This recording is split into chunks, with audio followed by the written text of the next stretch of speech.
Hindi ako makatulog, guys. May naririnig ako sa next door. Maingay sila. Kaya gusto ko. Wala ng Ovaltine.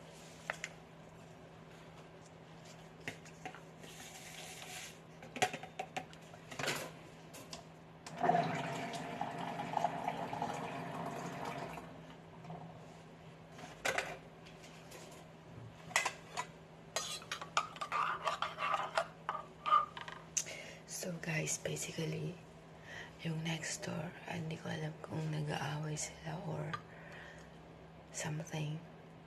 Ang ingay nila sa oras na to. Oh my gosh, sino ba naman ang hindi magigising?